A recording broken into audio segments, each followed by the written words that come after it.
la gran mayoría dijo que la D, que dice que el metabolismo aumenta 8 veces y el flujo sanguíneo aumenta 4.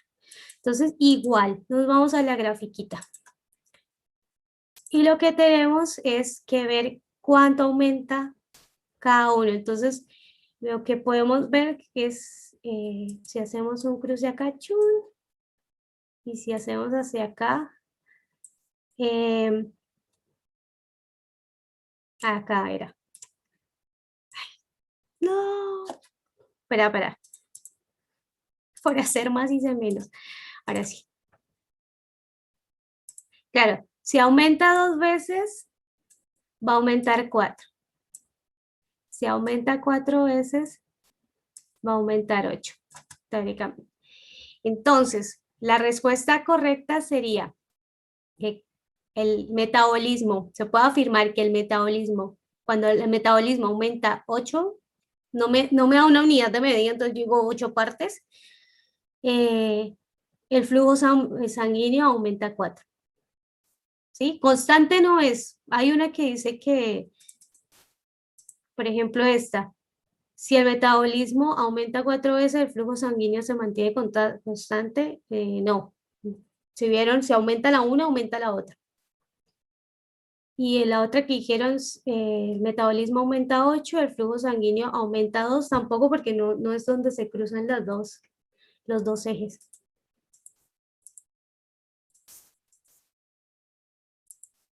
Entonces la respuesta correcta para esta es la B.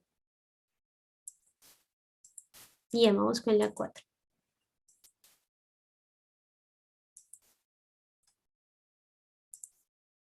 Bien. No estoy haciendo... Listo, ahora sí. De la relación entre el flujo sanguíneo y la presión arterial, se puede afirmar que la primera está condicionada a la velocidad que cambia la presión, el valor del flujo sanguíneo, la velocidad de la variación de la segunda o el incremento de la presión. Esta es bastante enredada, pero no es, o sea, no es tan complicada. Es más de comprensión de cómo articular la frase.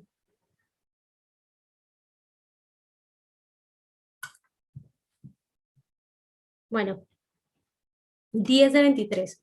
Vamos que puede.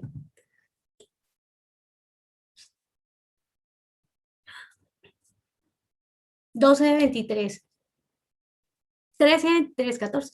Yo me emociono, ustedes no saben lo que yo me emociono cuando veo que me contestan ahí en las encuestas, porque veo que al menos están ahí, es que en serio es muy complicado, pero no verles la cara. No saben lo complicado que es dar una clase sin verles la cara, porque yo estoy asumiendo acá o sea, no sé si están entendiendo, si no, si están así como, ay, Dios mío, no estoy entendiendo, o sí, estoy entendiendo. Yo les cuento para para que sepan un poquito. Bien, vamos con la pregunta. Muy bien. Entonces nos dice, de la relación entre el flujo sanguíneo y la presión arterial se puede afirmar que la primera está condicionada a. Bien. Esta pregunta es completar la oración. Se puede afirmar que la primera está condicionada a la segunda. Esa es la respuesta, es de la estructura de la frase. Ahora, por ejemplo, vamos a revisar las otras, porque sí es una pregunta que está enfocada a cómo se pueden ustedes estructurar una medio hipótesis basada en la información que tienen. Entonces, por ejemplo, la A también es muy parecida a la C, ¿sí? O sea, es igual. Me dice que se puede afirmar que la primera está condicionada a la velocidad en que cambia la presión, ¿sí? Esta es muy específica y esta también podría ser válida.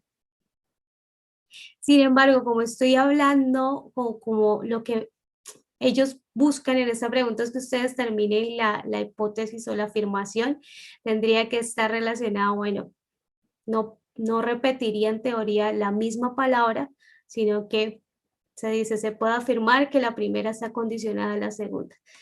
Es una pregunta muy de análisis de texto. El AB dice que la primera, o sea, el flujo sanguíneo esté condicionada al valor de flujo sanguíneo. Eso ya es como una redundancia en la redacción de la frase. O sea, no, la flujo sanguíneo esté condicionado al flujo sanguíneo, no, es el flujo sanguíneo está condicionado a la presión arterial. Entonces, a la descarta. Y la B me dice, el flujo sanguíneo esté condicionado al incremento de la presión.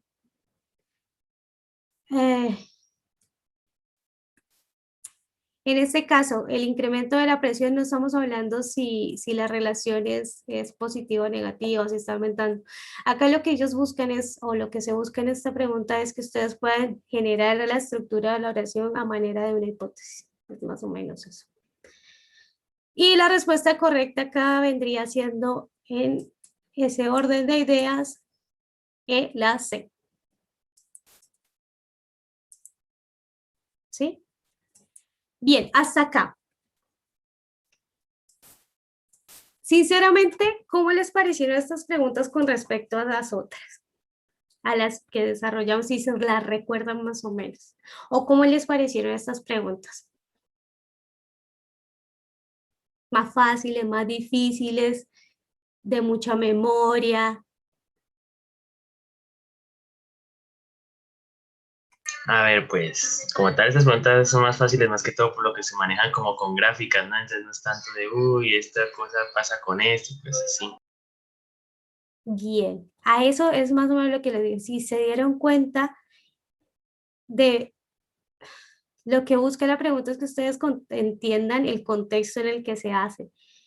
En estas no les van a preguntar cosas de memoria como cuando vimos la parte de celular que les preguntaban, y bueno, y si encuentran una célula con cloroplastos, ¿qué tipo de célula es? ¿Sí? Acá no les van a preguntar eso. Si ustedes encuentran cuál es la fórmula para calcular la presión arterial, no les van a preguntar eso. Entonces, eh, está bueno que se enfoquen en responder en analizar gráficas y si se dan cuenta está muy relacionada muchas veces a la parte química y física. Entonces, también tienen que tener en cuenta lo que han visto en matemática, pero sí, lo que han visto más que todo en matemática de gráficas, no química y física, lo que han visto en matemática de gráficas. Bien, sigamos. 10 minutos para contestar las siguientes preguntas. Y estas ya hacen referencia, bueno, también gasto cardíaco y reserva cardíaca. Pregunta 5 a la 3.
Bien, homeostasis, por si alguna pregunta, pero alguien me preguntó, Miguel creo, cuando hablamos de homeostasis es el proceso por el cual el cuerpo se mantiene en equilibrio, un sistema se mantiene en equilibrio.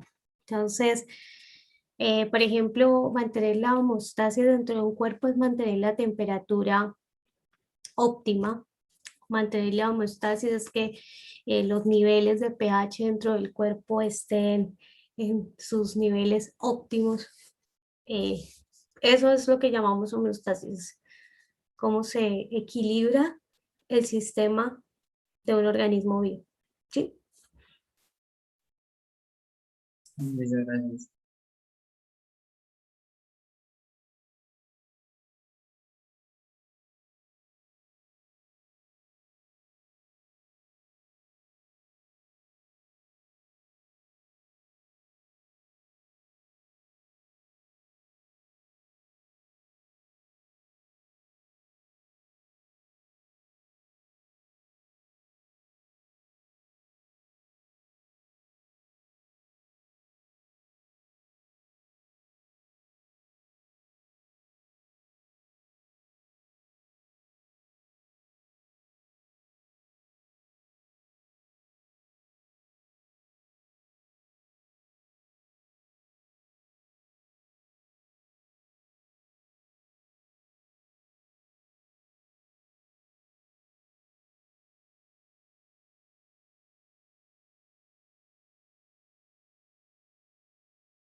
Bien, 3 minutitos más y empezamos a contestarlas entre todos.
Bien. Bueno, vamos a volver acá. Em, Esta tiene un texto bastante interesante o bastante grande y, eh, y una gráfica además. Entonces, tiene mucha información de la cual van a tomar para responder la pregunta. Eh, no es necesario, si se dan cuenta, que sepan todos los términos que están ahí. Les puse el de gasto cardíaco como para que sepan qué es el gasto cardíaco, que es el volumen sanguíneo eyectado por el corazón por minuto y es el producto de la fuerza cardíaca y el volumen sistólico. Eso no se lo tiene que aprender porque las respuestas a la pregunta están dentro del texto y dentro de la gráfica. Bien. Eh, yo ando como que se me va la voz, entonces necesito, si alguien quiere colaborarme en leer la pregunta y responder la pregunta 1 o contarnos qué respondió.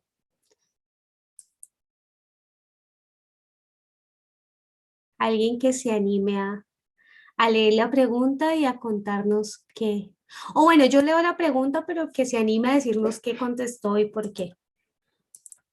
Mejor. Bueno, voy a leer yo la pregunta y mientras tanto ustedes van votando y así yo voy viendo qué contestaron en general. Entonces, reserva cardíaca en diferentes condiciones. El porcentaje máximo que el gasto cardíaco pueda aumentar por encima de lo normal se conoce como reserva cardíaca. Cualquier enfermedad que modifique el normal funcionamiento del corazón disminuirá la reserva cardíaca, así como el correcto entrenamiento la aumentará. Cuando la reserva cardíaca se agota, se manifiesta la disnea, que es la dificultad para respirar, cansancio muscular y aumento excesivo de la frecuencia cardíaca. En una investigación se reporta la reserva cardíaca en algunas condiciones a través de la siguiente gráfica. Bien. Entonces, ese es el texto. Nada, los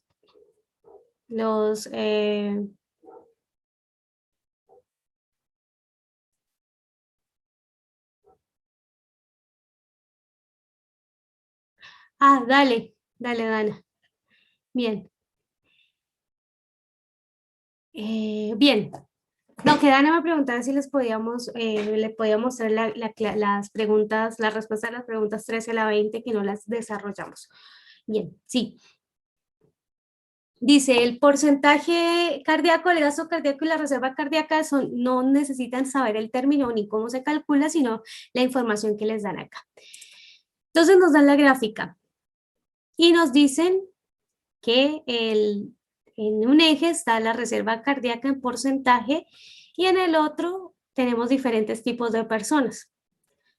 Tenemos una línea que nos dice cuál es el funcionamiento normal. En el texto nos decían que más allá de cuando ya se excedía al funcionamiento normal era lo que nosotros llamábamos reserva cardíaca, entonces por eso está sobre el cero y acá debajo del cero pues estarían los que no hacen uso de la reserva cardíaca.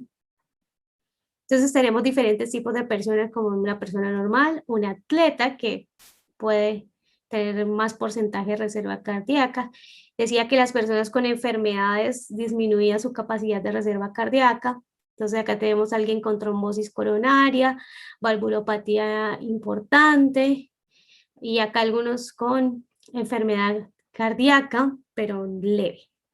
Entonces esa es más o menos la gráfica. Bien. ¿Quién se anima a ayudarme con esta pregunta? A leerla y a decirme qué contestó y por qué. Yo, profe. Dale. Sí, gracias. El aumento excesivo de la frecuencia cardíaca se presenta cuando la reserva cardíaca se acaba, ya que ante la falta de, pues en este caso yo marqué la A, ante la falta de oxígeno, el Ujú. organismo disminuye el intercambio de gases, desarrolla disnea y alcanza el equilibrio. Muy, dime. Señora, No, siga, siga. ok. Yo marqué la más que todo primero que por la palabra disnea, que como dicen que cuando ya se alcanza el límite de la reserva cardíaca se produce la disnea, que es la dificultad para respirar. Ya ese es el primer paso que yo seleccioné, se nombra. Después, pues ya asumirlo el equilibrio, que tiene que haber un punto en el que el cuerpo empieza como a disminuir hasta un punto en el que pueda mantenerse ya en lo que falta, y lo del intercambio de gases, que no lo tengo muy claro, pero sí viene dentro de la respiración, así que Muy bien. Estamos bien. Eh, Está bien analizada y vamos por la mitad, vamos bien. Eh, la primera parte es correcta, la del oxígeno, ¿sí? Dice, el aumento excesivo de la frecuencia cardíaca se presenta cuando la reserva cardíaca se acaba. Ya que ante la falta de oxígeno, ¿sí? Porque el dióxido de carbono es lo que nosotros emitimos. Nuestro organismo en todos los procesos metabólicos emite dióxido de carbono, ¿sí? Lo que nosotros necesitamos para que funcione nuestro organismo es el oxígeno, y ese es el que va en la sangre. Entonces el dióxido de carbono no puede ser, entonces la C y la D se descartan. Entonces ahí quedamos con la A y la B. Después nos dice que eh, el aumento de la frecuencia cardíaca, o sea, que el corazón empiece a latir mucho cuando empezamos a hacer mucho ejercicio. ¿Qué es lo que busca? ¿Por qué nuestro corazón empieza a latir rápidamente cuando hacemos ejercicio? Porque el flujo sanguíneo va rápido, o sea, se mueve rápido la sangre, como para no entender.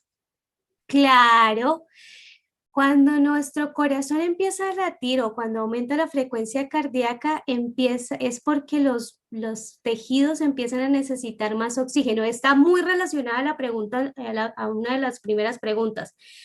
Si nuestro cuerpo tiene un metabolismo alto, necesita mucho oxígeno.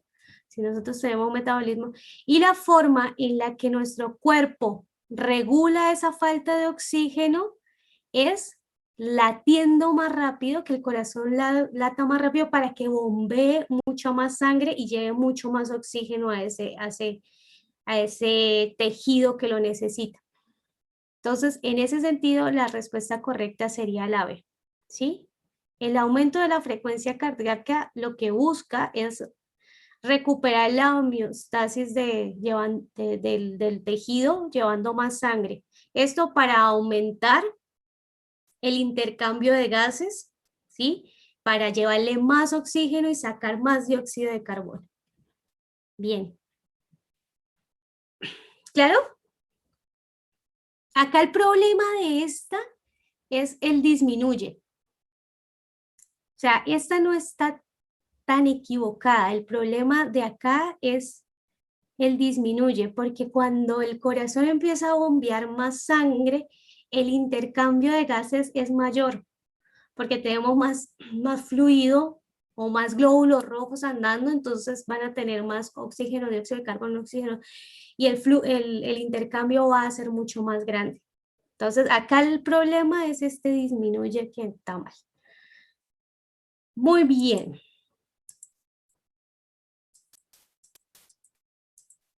¿Quién me ayuda con esta, por favor? Entonces vamos a... Yo digo que es la B, Muy bien. ¿Por qué? porque primero que todo, uno cuando hace ejercicio lo que está haciendo, y más un atleta, que es correr, lo que hace es quemar grasa, o sea, disminuye y no aumenta, primero que todo. Y pues, más que todo, porque la sangre necesita como el latido aumenta Entonces la sangre, la cantidad de sangre también aumenta al moverse en todo el cuerpo, creería yo, que sería por Bien. eso la B. ¿La B o la D? La B. La B. Bien, acá hay una cosa. La masa muscular es diferente a la grasa. Por eso hacemos ejercicios aeróbicos y anaeróbicos. Los ejercicios anaeróbicos buscan adelgazar, que la grasa disminuya a partir de que el metabolismo aumente. Pero los ejercicios anaeróbicos buscan fortalecer la masa muscular, por ejemplo, las pesas, muchas repeticiones de pesas. ¿Nuestros músculos aumentan o disminuyen? Aumentan. Bien, ahí es por lo que son diferentes tejidos. Tu análisis está bien. El problema es que estás haciendo relación a un tejido adiposo que funciona y su función es muy diferente. El tejido adiposo cuando el metabolismo, cuando hacemos ejercicio, como tú dijiste, se necesita gastar porque necesitamos energía. Pero, profe, en el caso de un atleta, yo he visto como un atleta, por decirlo, como un ciclista. Un ciclista no he visto un ciclista que sea acuerpado. Siempre ha sido como flaquito, todos así.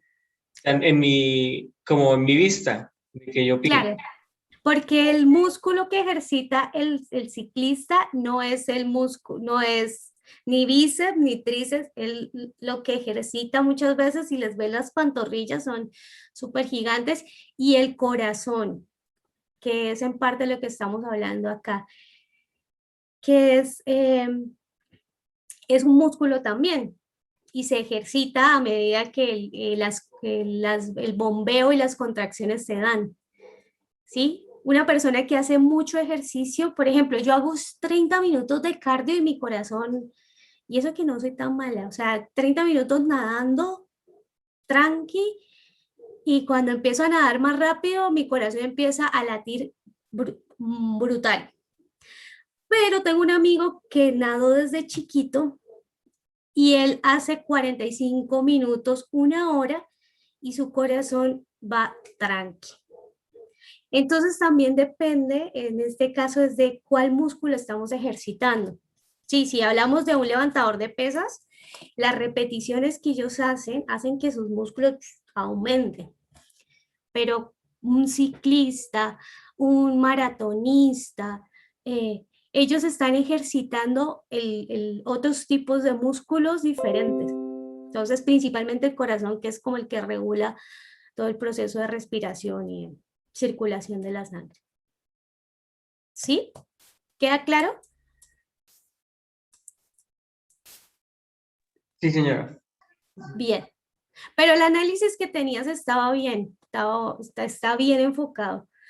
Bueno, entonces entendiendo ese sentido, y como la mayoría me colocó acá, la respuesta correcta sería la D. ¿Sí? Los atletas aumentan su reserva cardíaca porque el corazón, a través del entrenamiento, aumenta su masa muscular, impulsando mayor cantidad de sangre en cada latido.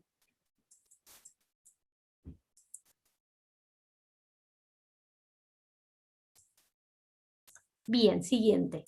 No, ¿qué hice? Bien.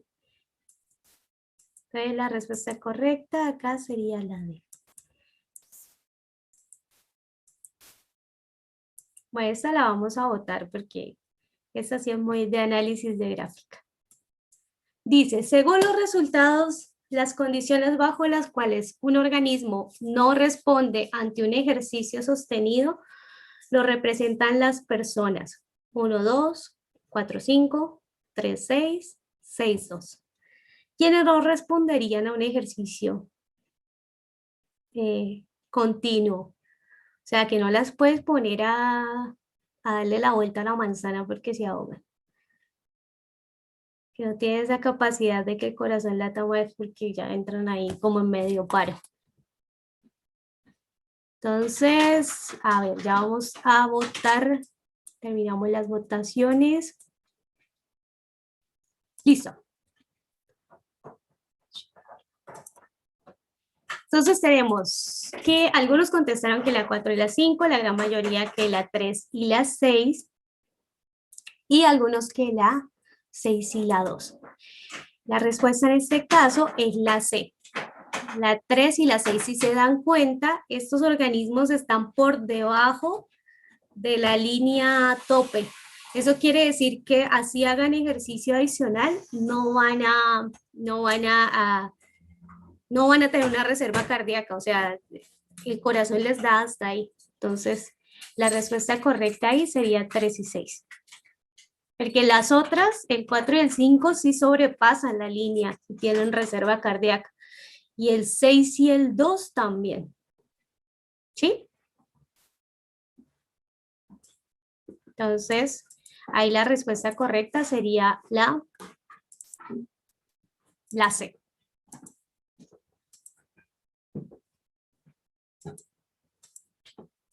Bien, y la 8. También es de análisis de la gráfica. Ahí tienen que ordenarlos.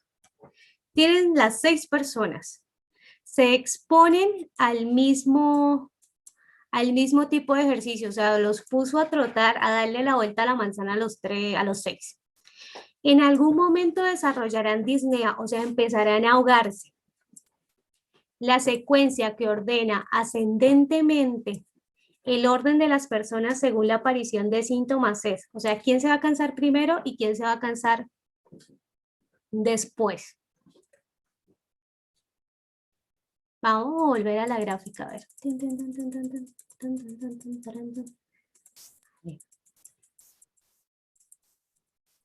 Perdón que pase así, pero quería volver a la gráfica.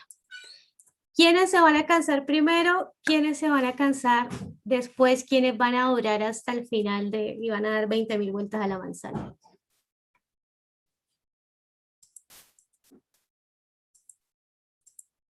¿Ya? 14 de 22. Esta es medianamente sencilla porque es analizar quién se va a cansar primero, quién después, quién después. Bueno, 16 de 22. 17 de 22. 18 de 22. No, 18 de 22. 18, no. Bien, hasta ahí entonces.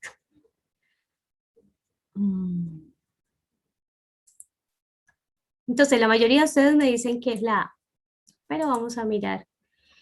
¿Quién sería la primera persona que se cansa? Las personas que tienen valvulopatía importante. Después vendrían los que tienen trombosis coronaria, ¿sí? Después los que tienen difteria. Después valvulopatía leve. Después una persona normal y finalmente un atleta. En ese caso, ¿cuál sería la respuesta correcta? ¿Quién me dice antes de que? La, Excelente. Antes de que yo llegue. la, profe. Muy bien. La respuesta correcta para esa pregunta sería la A. Perfecto. Mucho más sencillo, ¿no? Estas preguntas, me parece. Ahora vamos a contestar de la 9 a la 12. 10 minutitos más para contestar la pregunta de la 9 a la 12. Recuerden, si tienen alguna pregunta, me dicen.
3 minutos más y socializamos las preguntas, pero ahora les voy a preguntar, porque 3 horas hablando es imposible.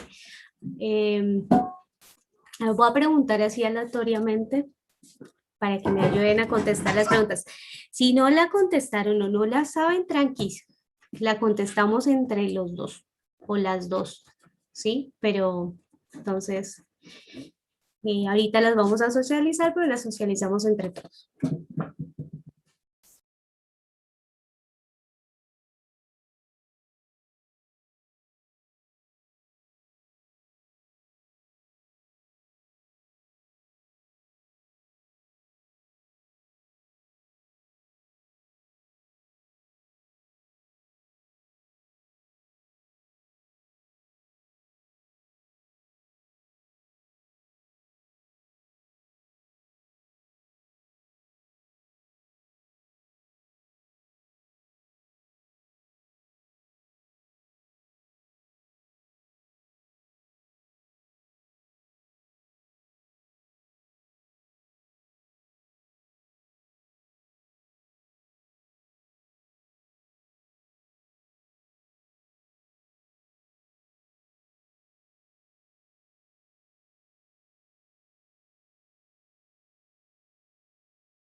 Listo. Bueno, volvamos acá. Vamos a responder las preguntas 9 y 12 respecto al texto. Entonces, todos volviendo acá la atención a la presentación y yo les ahorita voy a preguntarles para que me ayuden a responder las preguntas o a decirme qué contestar. Bien. Entonces, la pregunta tiene un texto bastante grande e interesante y nos habla sobre flores y órganos reproductivos en las flores. Entonces dice, en las flores hermafroditas, la presencia de carpelos y estambres, parte femenina y masculina, respectivamente, en la misma flor permite aumentar la efectividad de las visitas de cada polinizador. Pues de esta manera podría al mismo tiempo recoger polen y dejarlo en cada flor. En una investigación los resultados indican que los cucarrones polinizan flores blancas o de colores pálidos, pero de aromas fuertes. Al alimentarse de néctar o de estructuras de la flor, punto. Las abejas, por su parte, polinizan flores de colores fuertes y en algunos casos, cuando polinizan flores alargadas, desarrollan piezas vocales también alargadas para alcanzar los nectarios. Bien.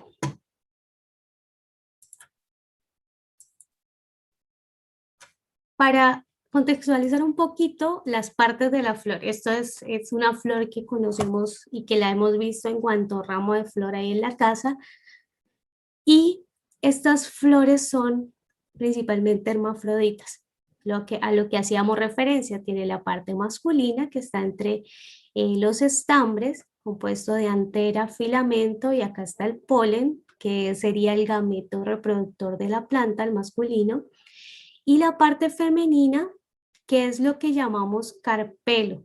Bueno, el carpelo es la parte de acá. O son esas manera de hoja que forman el ovario, que se unen y forman el ovario. Esos son los carpelos. En conjunto, el órgano reproductivo femenino de la planta estaría compuesto por el ovario, adentro de los óvulos, el estilo y el estípulo. ¿Sí? Los carpelos son esas como hojitas que forman esta estructura. Y bueno, después el resto de partes que son los pétalos, los sépalos, el cáliz. Pero en este caso los órganos reproductivos o implicados en la reproducción serían estos dos nomás. Es como para contextualizarlos y que reconozcan. Ya pueden cuando, por ejemplo, un trinitario tiene flores femeninas, flores masculinas y flores hermafroditas. Entonces, cuando ven un trinitario ya pueden chismosear. Bien, ahora sí, vamos a la pregunta. Dana Padilla, ¿estás por ahí? Señora, Hola, Dana. Bueno, Dana, lees la pregunta y me dices cuál fue tu respuesta. Y yo mientras tanto pongo acá votación para ver qué contestaron el resto.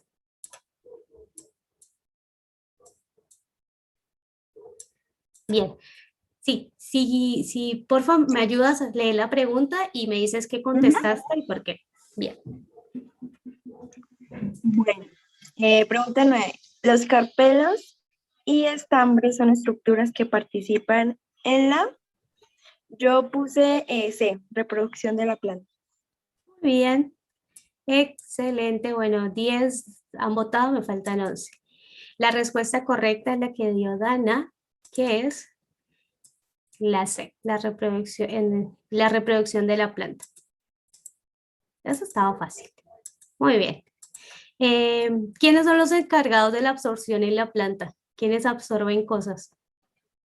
Entonces ya es como para reconocer. ¿Quiénes absorben cosas en la planta? Raíces. Muy bien, las raíces.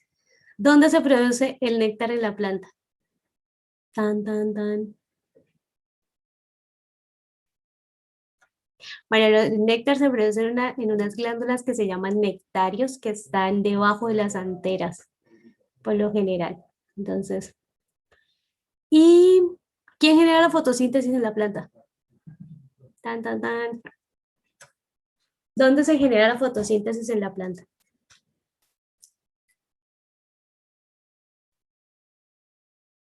No puede ser. ¿Quién es los principales encargados de realizar la fotosíntesis en la planta? ¿O será que me fui y no me están escuchando? Profe, no sé si esté bien, pero no serían los cloroplastos, no sé. Uy, no, está bien. Los cloroplastos son los organelos dentro de la célula. Excelente. Son los encargados de hacer la fotosíntesis. Pero principalmente dentro ya de la planta como general, las hojas, ¿sí? Esas estructuras verdes son Las hojas, las ramas no, las hojas principalmente son las encargadas de realizar el proceso de fotosíntesis porque sus células tienen muchos cloroplastos. ¿Sí? No, estaban bien. Muy bien, excelente. Siguiente. Ahí la respuesta era la C.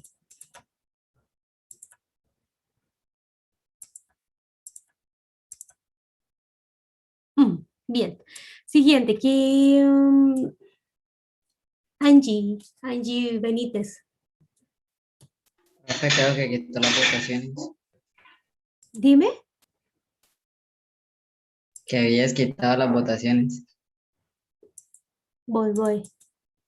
Listo, ahora sí. Bien. Angie Benítez. ¿Estás por ahí? ¿Me ayudas con la pregunta 10?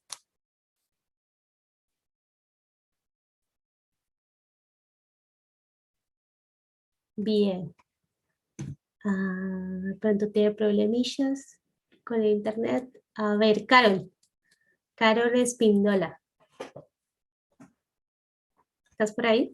Sí, profe. De acuerdo a los lineamientos. Bien. ¿Puedes hablar? Sí, es que están Bien. hablando de foto, perdón. No importa, tranqui. ¿Me ayudas entonces con esta pregunta y qué respondiste y por qué? Y mientras tanto el resto va votando. Yo puse la B. Muy bien. Bueno, pero léela. Así Sí, todos a ver. utilizamos. Los animales polinizadores llegan a las flores porque A, en ellas se encuentran pareja, B, en ellas se encuentran alimento, C, son los órganos que poseen mejor aroma y D, son los órganos en los cuales hayan polen. Muy bien. Ya escogí la B. Muy bien, sí, está la respuesta correcta, ahí es la B. Porque como ya lo hablamos, como lo dice en el texto, no lo hablamos nosotros, lo dice en el texto, ahí es donde encuentran, o una de dos, se comen los carpelos y los muerden, o se utilizan el polen para consumirlo. Pueden ser las dos opciones, o el néctar. Bien, sí, eso es principalmente, cuando hablamos de polinizadores, esa es la función principal del polinizador. Va, se alimenta y de paso se lleva el polen. El resto de respuestas podrían ser, o sea, puede ser que algún polinizador, puede existir algún polinizador que realice su proceso de polinización porque dependiendo de tal planta, ahí va a estar su lugar de cortejo, puede ser que exista, pero no está relacionado con lo que estamos hablando. La C nos dice son los órganos que poseen mejor aroma, pues sí, pero nada que ver con el texto. Y la D nos dice son órganos en los cuales se halla polen, sí, pero no es por eso que llegan los polinizadores allí. Muy bien. A ver.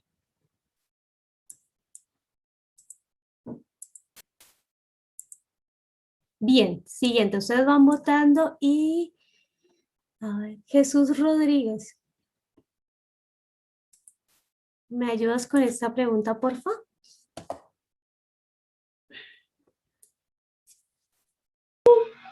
Profe, ¿me escucha? Sí, súper. Profe, pues de esta, la que yo elegí sería la B. Una conclusión es, las abejas polinizan a todas las flores. Bien. Bien, muy bien.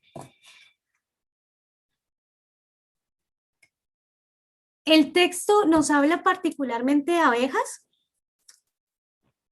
¿O de quién nos está hablando el texto? ¿De abejas o cucarrones? Rones. Cucarrones. Muy bien. Entonces ahí, y también la mente le juega a uno malas pasadas, porque uno siempre hace polinizadores, las abejas. Sin embargo, devuélvanse, cuando pasa esto, devuélvanse al texto y lo vuelven y lo leen. Entonces, nos está hablando es de cucarrones, no de abejas como polinizadores. Ahora, entre la A y la D, La A nos dice, los cucarrones son atraídos por el color, o la D nos dice, los cucarrones se alimentan de partes de la flor. ¿Qué creen ustedes? La A. ¿La A son atraídos por el color? D. La D. La D. D. Bien. No sé, yo acá dejé de votar, sí. ¿Me están escuchando bien o me están escuchando cortado? ¿Me están escuchando bien? Bien, bien. Ah, bien. Muy bien. En el texto nos habla de que los cucarrones se alimentan de los carpelos. Sí, no recuerdo bien en qué parte es. Voy a echar para atrás, perdón, que los mareé así pasando para atrás, pero están tú, por acá. El resultado indica que los cucarrones polinizan las flores blancas o de colores pálidos, pero de aromas fuertes al alimentarse del néctar o de estructuras de la flor. Este es como si ellos se sienten atraídos por flores blancas o de colores pálidos, o sea, poco llamativas, pero con mucho aroma. ¿Para qué? Pues para alimentarse del néctar de la flor. ¿Sí? Dice las abejas. Ah, perdón, yo les decía es que no hablaban de las abejas y sí, ¿eh? Las abejas por su parte polinizan flores de colores fuertes y en algunos casos cuando polinizan flores alargadas desarrollan piezas bucales.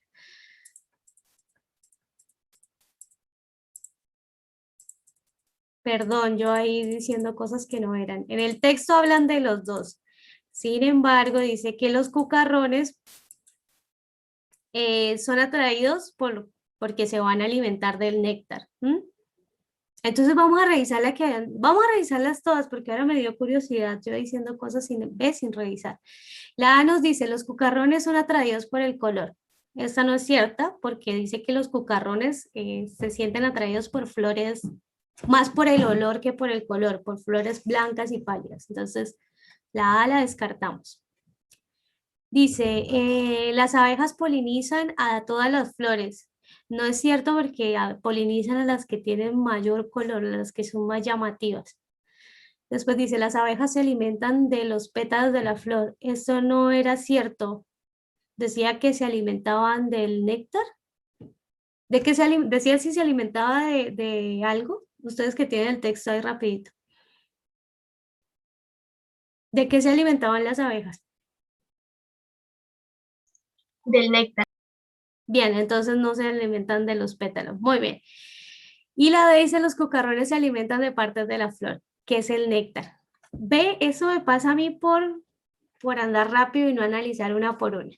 Entonces, en ese caso, la única respuesta que es totalmente verdadera es la D. ¿Sí? El resto están erradas. No hagan lo que hace la profe Angélica, por favor. Cuando les pase esto, devuélvanse en el texto, léalo otra vez y contrástelo con lo que dice en las respuestas, porque pasa muchas veces eso, que uno lo lee y se va a las respuestas y se le olvida lo que decía el texto. O sea, yo, por ejemplo, la retención a corto plazo a veces se me van muchas cosas. Entonces, la recomendación que yo les hago para que no hagan lo que hice yo en estos momentos es lean la respuesta, lean la pregunta, luego lean la respuesta y si necesitan, devuélvanse al texto. Entonces, en conclusión, la respuesta correcta acá es la D. Qué vergüenza. Bien. Ahora, ¿qué título le pondrían a esta investigación? Si ustedes fueran los investigadores, les cuento. Yo he escrito algunos artículos de investigación sobre lo que yo trabajo. Y para mí lo más difícil de poner es el nombre en un artículo. O sea, yo empiezo por los resultados y luego me voy a la discusión, luego el marco teórico y luego el último que escribo es el resultado porque siempre me parece lo más difícil. Entonces, bueno, imagínense que ustedes son los investigadores y quieren dar la respuesta deben ponerle su título en la investigación. ¿Qué título le pondré? ¿Cuál creen que sería el más acertado? Bien, 11 de 22. A ver.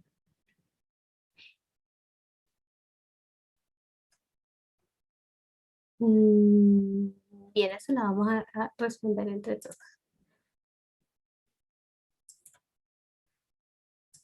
Muy bien, la mayoría dice que la característica de las flores para atraer determinados polinizadores. Ah, me gusta. La B, desarrollo de gametos en las plantas con flores hermafroditas. Nuestro trabajo no estaría hablando de la formación de gametos, o sea, de óvulos ni de espermatozoides. Sí sabemos que es una flor hermafrodita porque tiene anteras y carpelos, pero no estamos hablando de cómo se desarrollan el polen, o sea, no estamos diciendo el polen se desarrolla a partir de la meiosis de células indiferenciadas, no estamos hablando, entonces la B no sería un título adecuado. La C nos dice estrategias de reproducción en la planta sin flor, pues estamos hablando de una planta con flor.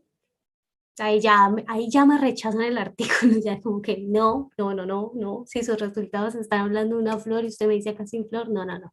Entonces la C no. La D dice evolución en la polinización de la planta sin flor.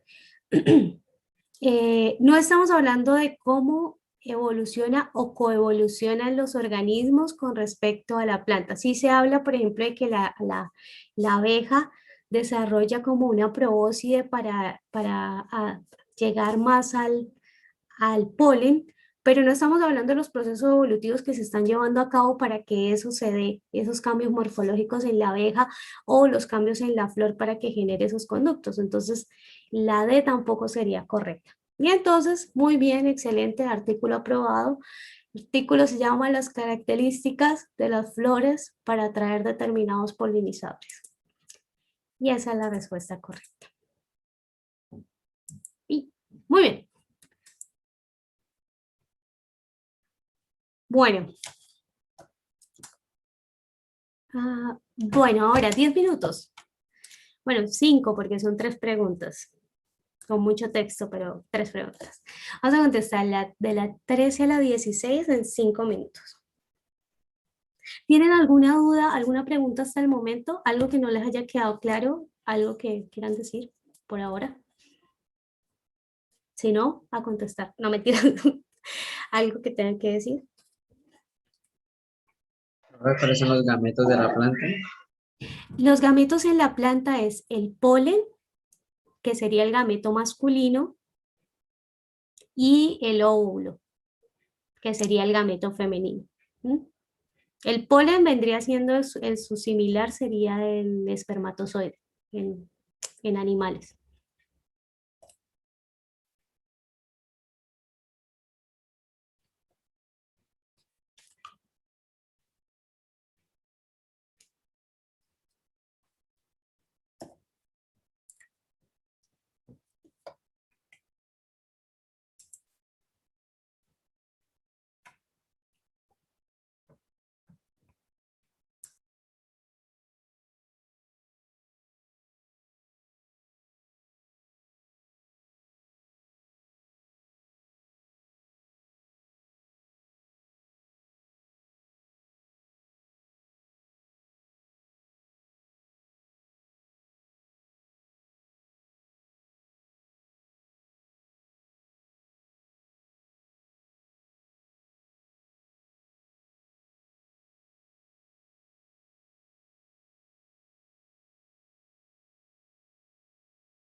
Bien, un minutito más para irla solucionando.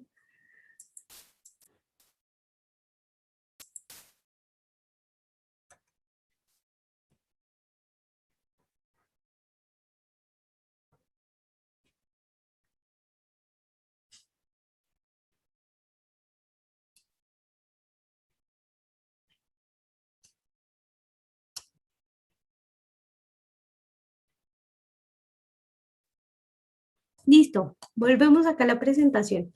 Volvemos a la diapo, a la compu. Y vamos a tratar de responder estas 3 preguntas. Bien. Entonces nos dan un texto y una gráfica igual que las que hemos analizado anteriormente y nos dice, en un estudio se encuentra que la hormona insulina estimula el almacenamiento de glucosa en los músculos estriados e hígado y la hormona glucagón estimula la descomposición de glucógeno a glucosa que se libera al torrente sanguíneo.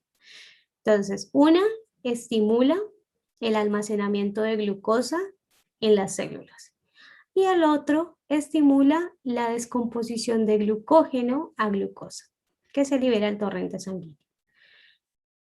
La siguiente gráfica muestra sus concentraciones después de una dieta rica en carbohidratos, o sea, nos comimos un helado gigante. Entonces nos comimos un helado gigante y minutos después, ¿qué pasa con la glucosa? Entonces hay un pico de glucosa y después disminuye. ¿Qué pasa con la insulina? Apenas nos comemos el helado gigante, se aumenta la insulina y empieza a disminuir progresivamente con el tiempo. ¿Y qué pasa con el glucagón? El glucagón está alto y disminuye cuando comemos algo dulce y luego se mantiene bajito y empieza a aumentar después, poco a poco. Bien. La flecha indica cuando comemos. Listo, análisis de la gráfica. Acá les voy a explicar algo súper rápido, que es más o menos lo que estaba en el texto, pero de pronto en un esquema lo pueden ver un poco más sencillo.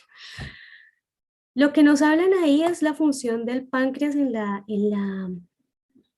el proceso de regulación del azúcar en la sangre.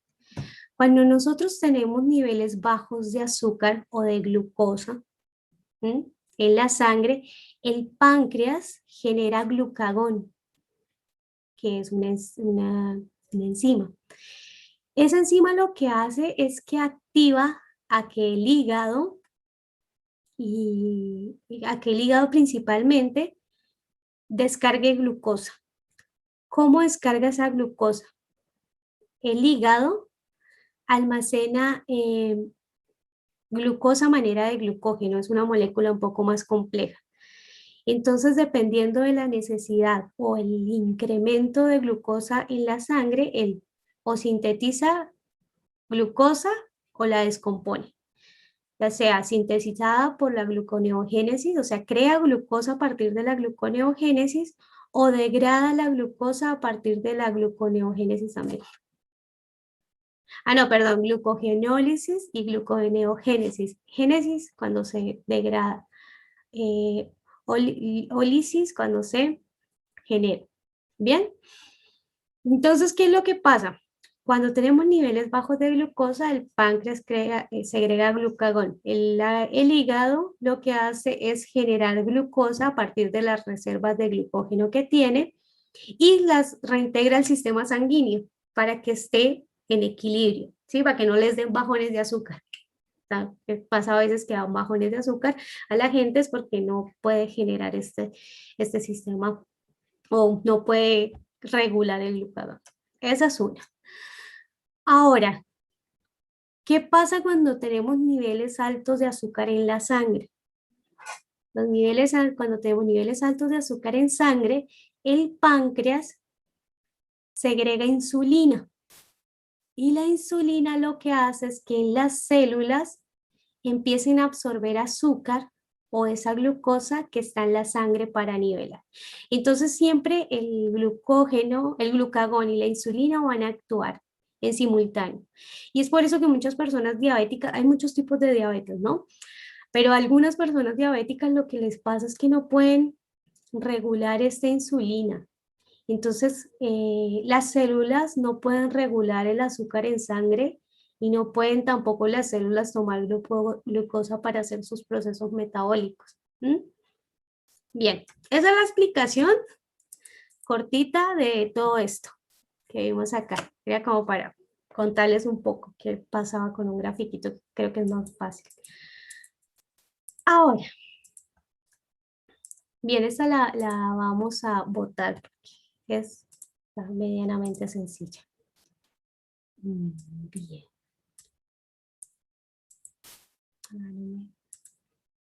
Bueno, esperemos a que vuelva a cargar el de Pulse, el de votaciones y para que ustedes voten. Mientras tanto, yo les voy leyendo. Dice, el esquema que representa la acción de las hormonas, tanto insulina como glucagón, es. ¿Cuál creen ustedes que es? O bueno, alguien que me diga porque no me está dejando votar. ¿Quién me quiere decir qué contestó y por qué? ¿Cuál es la acción de la insulina o cuál es la gráfica que mejor representa la función de la insulina y del glucagón? ¿Quién me quiere contar o quién nos quiere contar qué fue lo que respondió y por qué? Yo respondí la A, Mariana, muy bien, la A, ¿por qué? porque principalmente los dos cuadros nos dan los significados referentes a glucagón e insulina que nos presentan en el texto anterior. Y pues en los textos que están en la parte de afuera dice la ingesta de carbohidratos disminuye el nivel de glucosa en sangre. Y con la primera gráfica podemos observar eso. ¿Disminuye o aumenta el nivel de glucosa en sangre? Cuando comemos carbohidratos, ¿qué pasa? ¿Aumenta o disminuye la glucosa? Aumenta. Aumenta. Claro, sí, muy bien. Cuando nosotros comemos, todos esos carbohidratos de la comida se degradan en el estómago y pasan al torrente sanguíneo a manera de glucosa. Ya después es cuando todo ese azúcar está en la sangre, es cuando actúa el páncreas y dice, hay mucho azúcar. Pero siempre que comemos algo, se nos va a subir un poco el azúcar. Siempre. Entonces, cuando el sistema dice, tiene mucho azúcar. Entonces, ahí es donde empieza a actuar tanto el glucagón como la insulina para poder equilibrar ese nivel de azúcar en sangre. Entonces, la respuesta correcta, o sea, el análisis está bien porque la A y la B son idénticas. Y lo único que se diferencia es en esa parte que dice, la ingesta de carbohidratos disminuye el nivel de glucosa en sangre. No, es al revés. Cuando nosotros consumimos algún carbohidrato o algún alimento, la glucosa va a aumentar en sangre.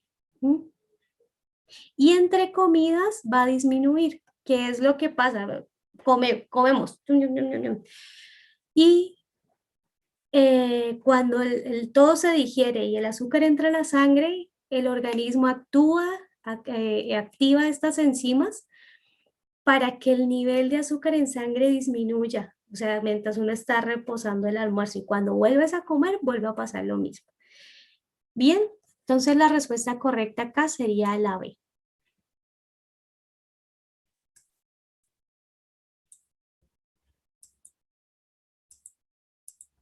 ¿Sí, de acuerdo? ¿Estamos? Señora. Bien. Bueno, yo voy a volver acá a preguntar, a preguntarle a Erika. A Santiago Contreras, ¿está por ahí? Santiago.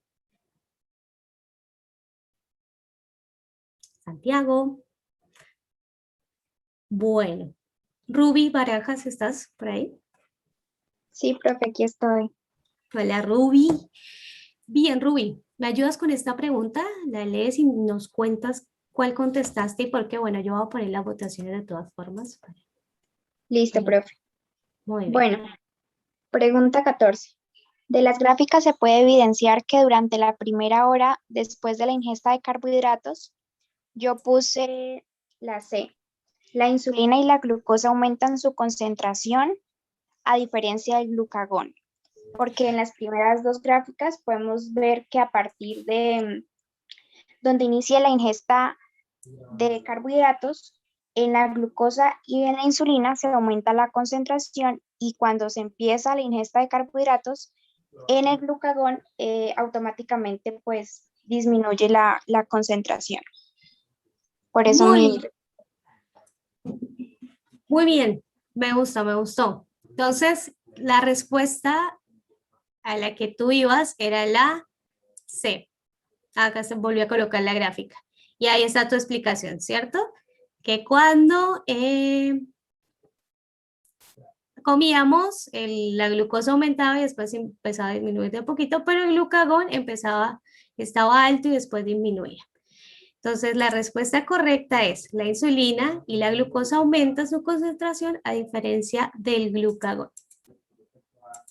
Muy bien, excelente. Bien, acá, vamos a volver un poquito. Algunos contestaron que la A y otros que la B. Entonces la A nos dice, la insulina, el glucagón y la glucosa aumentan su concentración. Eso no es cierto porque el glucagón, como nos explicaron la compañera Ruby, como nos explicó Ruby, el glucagón disminuye después de que comemos, entonces no vendría siendo correcta. Y la B nos dice, la insulina, el glucagón y la glucosa disminuyen su concentración, la misma. Estas dos aumentan y la otra disminuye. Muy bien.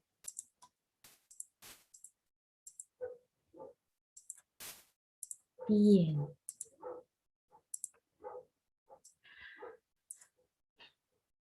Bueno, Natalia Solano. Natalia Solano, ¿estás por ahí? Natalia.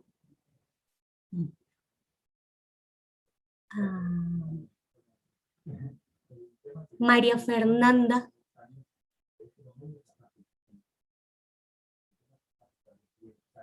¿Estás por ahí, María Fernanda? Me encanta que esto es como buscando en el más allá. ¿Estás ahí? ¿Estás ahí? Es como Thalía cuando hace su video raro. ¿Están ahí? ¿Me oyen? Bueno, no está por ahí por el momento. Juan Mantilla, ¿estás por ahí?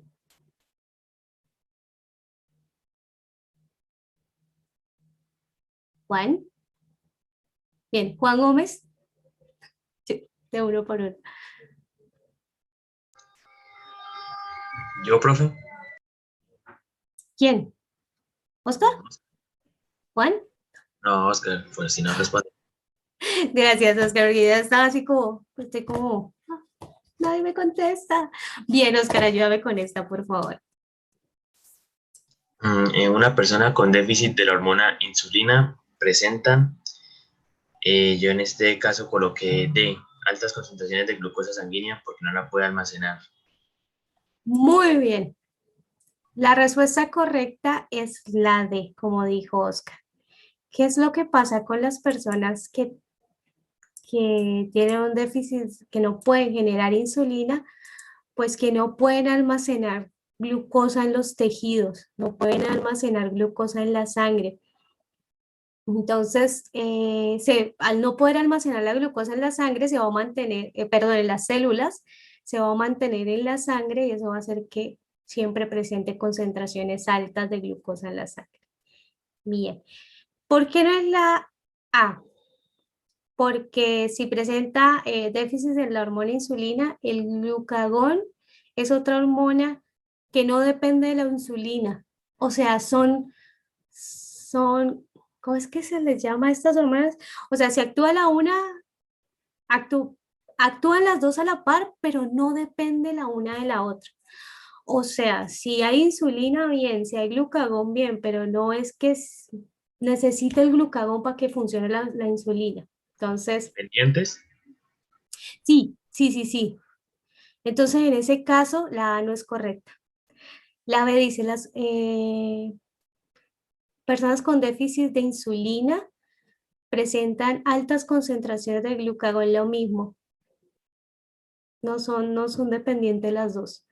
Después dice, la hormona insulina, persona con déficit de la hormona insulina, presenta bajas concentraciones de glucosa sanguínea porque se almacenan en el hígado. Esto es lo que hace el glucagón. El glucagón lo que hace es almacenar... no, perdón. Lo que hace el glucagón es hacer que el hígado segregue glucosa. Cuando la concentración sanguínea de glucosa en la sangre es baja, lo que hace el glucagón es que el hígado segregue glucosa. Entonces, esta tampoco es correcta. La correcta acá es la D. Voy a buscar. Muy bien.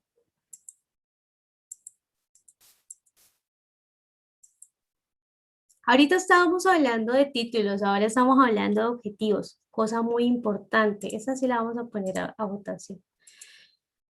Cosa muy importante en un trabajo científico y en un trabajo de investigación. Lo primero que uno plantea son los objetivos que uno quiere cumplir. Bien, antes de revisar el marco teórico y el contexto del trabajo, uno plantea o a la par plantea los objetivos, ¿sí? Y los objetivos lo que pretenden es describir lo que nosotros queremos o a lo que queremos llegar, ¿sí? ¿Cuál es nuestro objetivo? ¿Qué es lo que queremos saber acerca de? Muy bien, esa la vamos a votar entre todos, pero bueno, van 8 de 20, me faltan el 60% de personas. Entonces, mientras yo la voy leyendo, ustedes la van contestando. Dice, el objetivo del estudio consiste en A. Determinar la acción de hormonas implicadas en la regulación de la glucosa sanguínea. B. Identificar el mecanismo de acción de las hormonas relacionadas con la glucosa sanguínea. C. Relacionar la hormona insulina con el consumo de proteína, glucógeno y glucagón. O D. Cuantificar la cantidad de hormona insulina, glucagón y glucosa sanguínea. Bien, 10 de 20. Faltan 50. Pero la vamos a dejar hasta ahí. Bien, perfecto. Entonces, la mayoría le apuntó a la B. Algunos dijeron que la A, otros dijeron que la C. Entonces vamos a revisar una por una. La A nos dice determinar la acción de hormonas implicadas en la regulación sanguínea. Este sería el objetivo más general, porque estamos viendo cómo tanto la insulina como el glucagón actúan sobre la concentración de glucosa en la sangre. Este sería el objetivo. El B dice identificar el mecanismo de acción de las hormonas relacionadas con la glucosa. Aunque estamos diciendo qué es lo que está pasando, estamos determinando cómo es la A y la B son muy parecidas, ¿sí? Porque tenemos, uno es determinar y el otro es identificar el mecanismo, determinar la acción y el otro es identificar el mecanismo. Cuando nosotros identificamos el mecanismo, solo decimos X o Y. Por ejemplo, identificar las especies presentes en un páramo. Especie A, especie B, especie C, especie D. ¿Sí? A eso nosotros nos referimos con identificar, solo nombramos. Cuando ya decimos determinar, describimos la acción. Entonces, por ejemplo, identificar cuáles son los procesos que se llevan a cabo en la fotosíntesis o cuáles son los procesos relacionados con la nutrición en las plantas.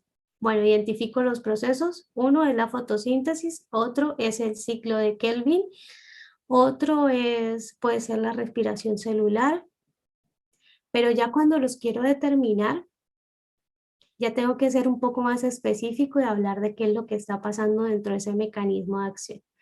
Bien. Entonces, por eso la B no es correcta, porque no estamos identificando solamente, no estamos diciendo, en el proceso de regulación sanguínea está la insulina y está el glucagón. No, estamos diciendo pasa esto y esto de esto y esto y esto, entonces estamos es determinando la acción. ¿Bien? Ahora la C nos dice relacionar la hormona insulina con el consumo de proteína, glucógeno y glucagón. Nunca lo estamos relacionando con el consumo de proteína, ¿sí? Ni de glucógeno, de glucagón, perdón, porque ya vimos que son hormonas independientes, cada una actúa por su lado, no son dependientes la una de la otra. Entonces esta tampoco es correcta. Y la D nos dice cuantificar la cantidad de hormona insulina. Esto tampoco, esto es una metodología. ¿Cómo quiero cumplir mi objetivo? Tengo que calcular la cantidad de hormona insulina y glucagón que se generan cuando ta. Entonces, en ese sentido, la respuesta correcta para esta pregunta sería la A. Estamos determinando, no identificando. Bien, para finalizar, 10 minutitos para contestar la 17 a la 22. 10 minutos y 10 minutos contestándolas. Bueno, 5 minutos para contestar de las 7 a la 22. Léanla y ya vamos a terminar, así que vamos que nos falta poquito.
Dos minutos y empezamos a socializar las preguntitas.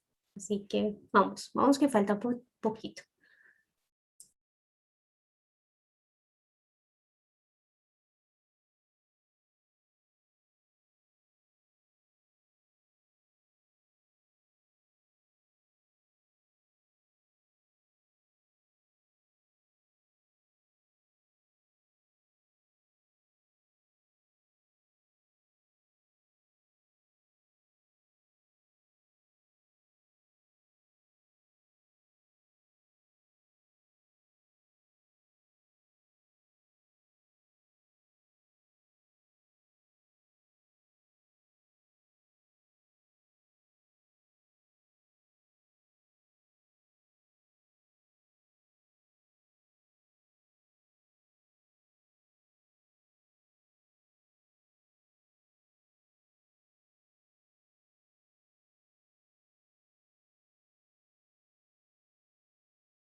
Bien, vamos a volver al texto y acá a la presentación.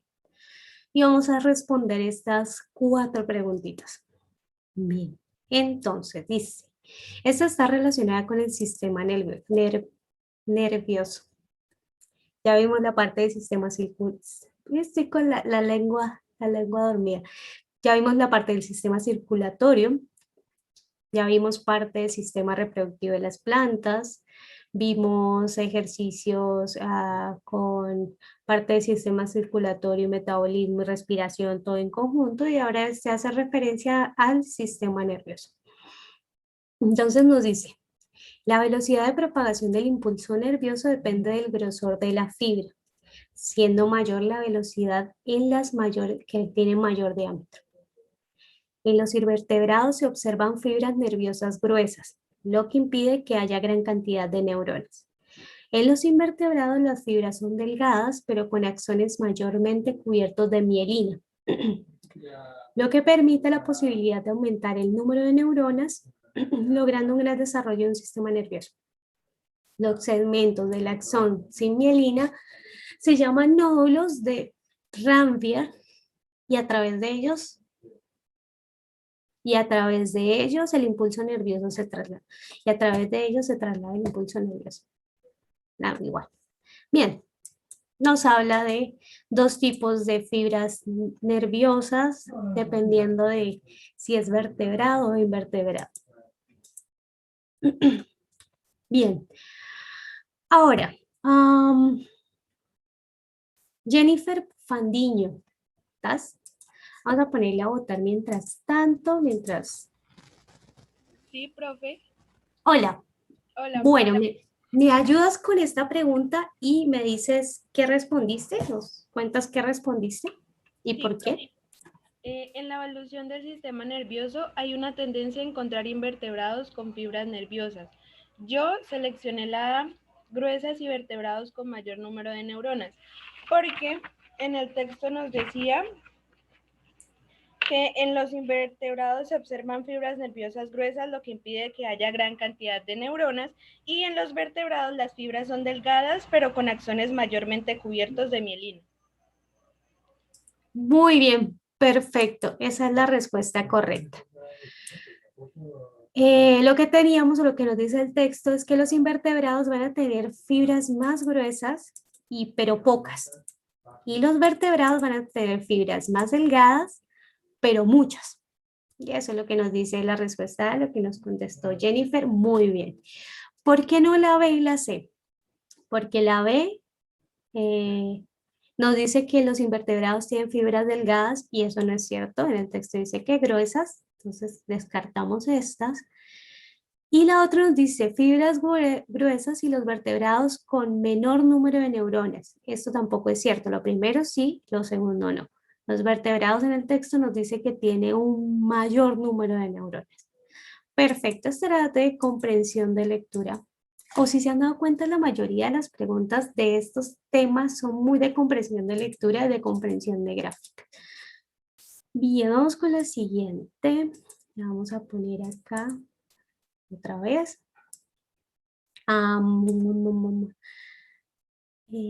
José Silva. José Silva ya le había preguntado. ¿Está por ahí, José? José. Bueno, José Manuel Delgado Carreño. ¿Está por ahí? Sí, profe. Hola, José. José, ¿cuál contestaste? Nos lee la pregunta, nos dices cuál contestaste y por qué. Coloqué la gráfica que relaciona el diámetro de las fibras nerviosas y la velocidad de transmisión del impulso nervioso es... Yo coloqué la A. La A. Bien, ¿por qué? Porque aquí claramente nos dice que los invertebrados tienen fibras nerviosas mucho más gruesas que la de los vertebrados. Y como en la gráfica ahí se muestra que está subiendo. Bien. Podría decir que representa el mayor tamaño de la fibra, de las fibras. Bien, por ahí puede ir, pero hay que fijarse en las variables que nos están poniendo en la gráfica. Una es el diámetro, eso está correcto, tú lo dijiste. Lo que podemos ver es que hay un eje que es el diámetro de la fibra, pero el otro es velocidad de la fibra, de velocidad del impulso nervioso. ¿Qué es lo que pasa? Cuando la fibra es más grande, la velocidad del impulso nervioso es más rápido. Eso lo sé, pero no recuerdo si está en el texto. No sé si en alguna parte está especificado claramente. Dice, la velocidad de propagación del impulso nervioso depende del grosor de la fibra, siendo mayor la velocidad en las de mayor diámetro. Bueno, aquí está. Entonces, ¿qué quiere decir? Que dependiendo de qué tan grande es la fibra, el impulso va a ir más rápido. Entonces, a mayor tamaño, mayor velocidad. ¿Sí? Entonces, la respuesta correcta ahí sería la C.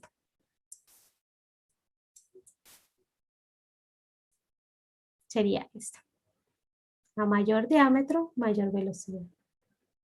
Y que creo que funciona, no me acuerdo, pero si la explicación esté correcta, pero funciona más o menos como el flujo de una canilla. Entonces, entre más grande es el flujo, el impulso va más rápido. Creo que es algo por el estilo, pero eso lo ve uno pero no estoy segura bien en estos momentos porque es en la teoría, eso se las traigo para después. Bien.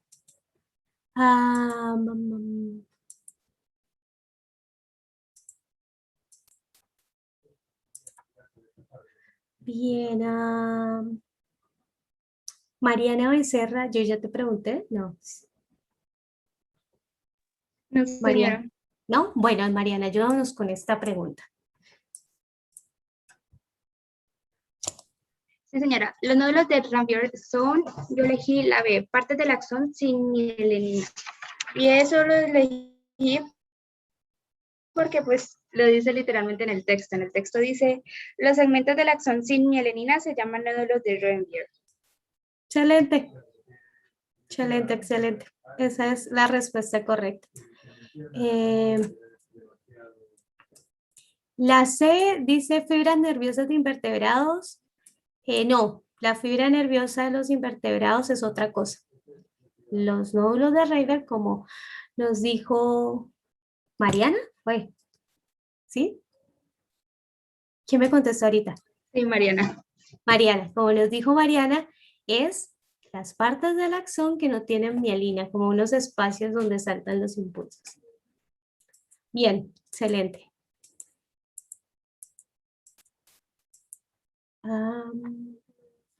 Sara. ¿Está por ahí, Sara? Señora. Hola, Sara, buenos días, buenas tardes, ya casi buenas noches. Buenas tardes. Sara, ayúdanos con esta. ¿Tú qué contestaste y por qué? ¿Tengo que leer la pregunta? Sí, por favor. Ya va.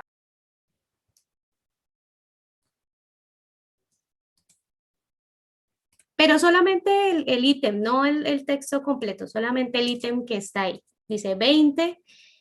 El esquema que mejor representa las neuronas en los vertebrados y en los invertebrados y vertebrados.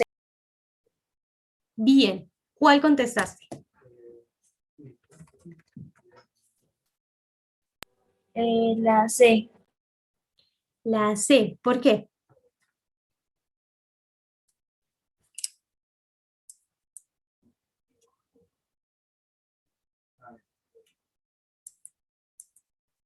Volvamos un momentito a la página donde está el texto.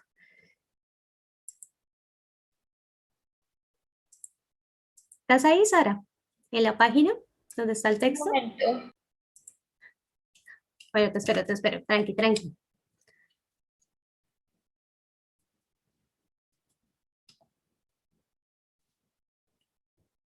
Ya, profe, es que tengo un problema aquí. Tranqui, no hay problema. Bien. En el texto nos dice que las neuronas se diferencian entre las neuronas de los vertebrados y los invertebrados por dos estructuras. ¿Cuáles eran? La presencia y la ausencia de los nódulos de...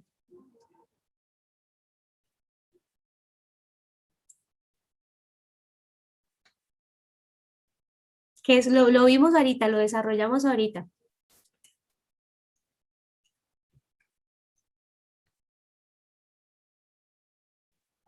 ¿Podría ser que en unas se presenta mielinina y en otras no? Muy bien, en uno se presenta mielina y en los otros no. ¿Cuál sería el que presenta mielina y cuál es el que no presenta mielina? El vertebrado presenta y el invertebrado no. Muy bien, muy bien. Eso lo dice ahí en el texto, que decía que los invertebrados tenían unas fibras mucho más gruesas que no tenían mielina, no tenían estos nódulos de estos espacios. Por el contrario, los de los vertebrados eran más finos y tenían estos nódulos. Entonces, en ese caso, la respuesta correcta vendría siendo la D. ¿Sí? La A está al revés. Los invertebrados tienen mielina y los vertebrados no, no es al revés. La B, la C, ya. Ah, el grosor. La C, los invertebrados tienen mielina, que eso no es cierto, y los vertebrados tienen fibras delgadas. Sí, eso sí es cierto, pero esto no es cierto acá. Y acá los vertebrados tienen fibras gruesas, eso no es cierto.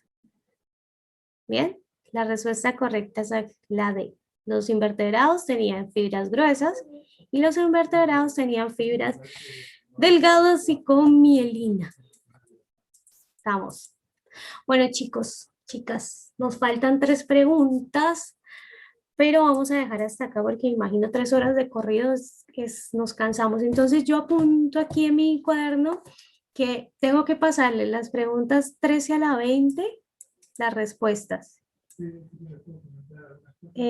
Lo que voy a hacer es pasarle las respuestas en un TXT, en un archivo de texto. Les paso las respuestas de la unidad que vimos anteriormente para que las revisen. Y la próxima clase tratan de responder estas preguntas y las desarrollamos empezando la clase, las que nos faltan. ¿Les parece?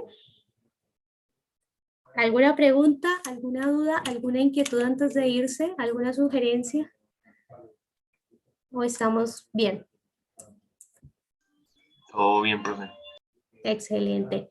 Bueno, entonces vayan, descansen, que tengan buena noche, tarde-noche. Y nos vemos la próxima, que no sé cuándo sea, pero me hacen esas 3 preguntas. Adiós. Chao, Adiós, profe. profe. Sí, profe, ok, listo. Chao, que le vaya Hasta bien. luego. Chaito, chaito. profe. Chao, se cuidan. Que le vaya bien, chao. Chao, chao.